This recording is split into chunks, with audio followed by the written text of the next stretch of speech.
ডুয়ার্সের দ্বিতীয় দিনের নতুন একটি ব্লগ নিয়ে চলে এসেছি। কেমন আছো তোমরা সকলে? আশা করি সকলে ভালো আছো, আমরাও ভালো আছি। লাভা মনেস্ট্রির পরে আমাদের নেক্সট ডেস্টিনেশন হচ্ছে রিসভ, আর রয়েছে রাতের আমাদের জঙ্গল সাফারি। রাতে আমরা কিভাবে জঙ্গল সাফারি করলাম সেটাই তোমাদের সঙ্গে শেয়ার করব। রাতের জঙ্গল সাফারির এক অদ্ভুত অভিজ্ঞতা। চলো এখন ব্লগটি কন্টিনিউ দেখতে থেকো। দুদিকে পাইন গাছের সারি আর মাঝখানে সরু এই খাড়া রাস্তা ধরে আমরা চলে যাচ্ছি এখন রিসভের দিকে। কিন্তু এত খাড়া একটি রাস্তায় আমাদের ভাই যে কত সুন্দরভাবে গাড়ি চালিয়েছে সেটাই আমরা কিন্তু গাড়িতে আস্তে আস্তে বলছিলাম। রিসভে পৌঁছানোর পথে আমরা এই ঢালু রাস্তা ধরে হাঁটছিলাম। এখানে দেখেছো রাস্তার ঢালটা এতটাই যে কেউ আর স্বাভাবিকভাবে হাঁটতে পারছে না। নিচের দিকে নামা হয়ে যায় তো খুবই সহজে, কিন্তু উঠতে কিন্তু ততটাই কষ্ট হয়। এই যে দেখো ওনারাও কিন্তু নামলেন, আর আমিও কিন্তু এই যে ঘুরিয়ে ঘুরিয়ে আমিও নেমে পড়লাম। রিসভ থেকে ভিউ পয়েন্টটি ঠিক এরকম। দেখো কি দেখা যাচ্ছে আর কি তোমাদের বলতে হবে নতুন করে। এই যে আমাদের সেই বরফ আবৃত কাঞ্চনজঙ্ঘাকে আমরা সকলেই মন ভরে দেখছি। রিসভের এই ভিউ পয়েন্ট থেকে কাঞ্চনজঙ্ঘা কিন্তু খুব ভালো করেই দেখা যাচ্ছে। এই যে কাঞ্চনজঙ্ঘা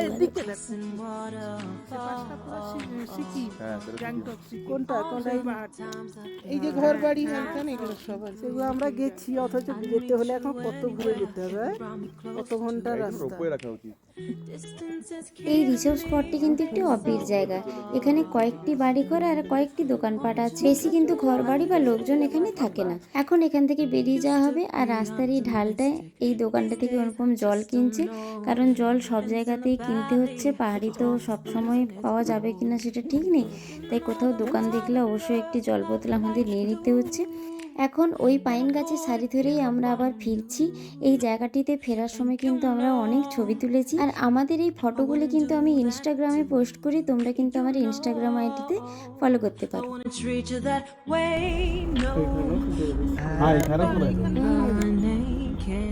ফেরার পথে দেখো এমনি মাঠেই দেখতে পেয়ে গেলাম একটি ময়ূরী। দেখতে পাচ্ছ কত বড় ময়ূরটি। আমাদের ওদিকে যেরকম মাঠে এমনি পাখি দেখা যায়, এখানে কিন্তু মাঠে ঘাটে এমনি ময়ূর ঘুরেই বেড়ায়।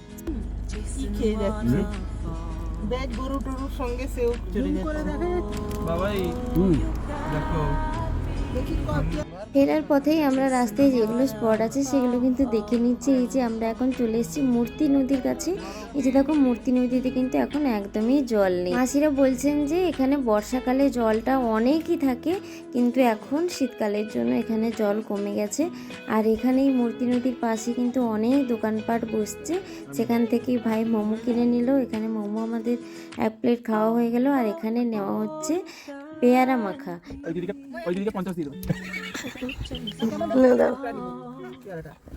খাও দেখি মানে ভালো লাগছে।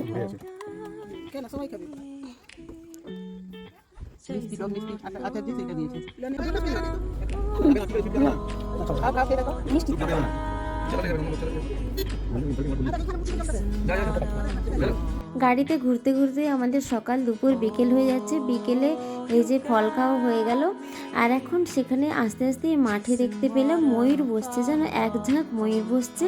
সেটাই আমরা কাছে দেখতে চলে যাচ্ছি আমি আর কাকিমা।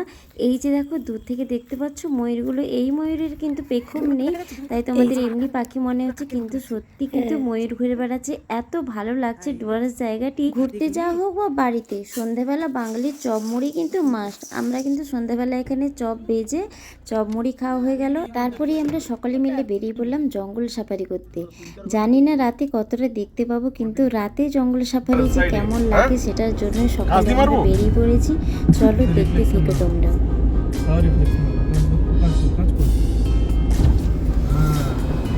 চোখে চোখ জ্বললেই দাঁত করাতে বলছি, ঠিক আছে?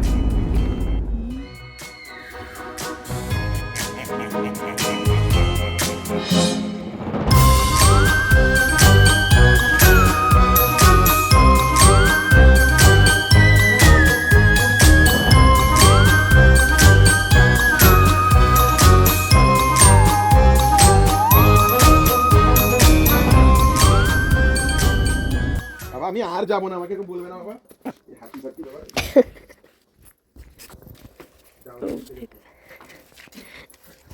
সবাই আমরা গেছিলাম হাতি দেখতে, কিন্তু দুর্ভাগ্যবশত হাতি দেখতে পাইনি। আসলে কি বলতো, হাতিরা তো ধান ক্ষেত থেকে ধান খেতে আসে, এখন মাঠ থেকে ধান উঠে গেছে, তাই আর হাতি সবসময় আর বেরাচ্ছে না। কিন্তু মাসিরা এই 1 সপ্তাহ 10 দিন আগে এখানে এসেছিলেন, ওনারা কিন্তু হাতি দেখে গেছেন, আমরা তো দেখতে পাইনি এখনও। সবাই ঘরে জামা কাপড় পরেই চলে গেছিলাম। যাই হোক, ভাই তো বলছে পরের দিন যাবে, আবার দেখা যাক কবে দেখা মেলে। কিন্তু জঙ্গলে রাত্রিবেলা ভীষণ অ্যাডভেঞ্চার লাগছে, ভীষণ ভালো লাগছে ঘুরতে। চলো এখন বাইরে ভীষণ ঠান্ডা, ঘরের ভিতর যাওয়া যাক। রাতে কিন্তু এখানে বেশ ঠান্ডা পড়েছে, তাই সকলে একদম দরজা জানলা লাগিয়ে ভিতরে ঢুকে গেছে। আমিও তাড়াতাড়ি চলে এলাম ঘরের ভেতরে। আজকে হয়েছে চিকেন, দেখো চিকেনের রঙটা কতটা সুন্দর হয়েছে। আবার কি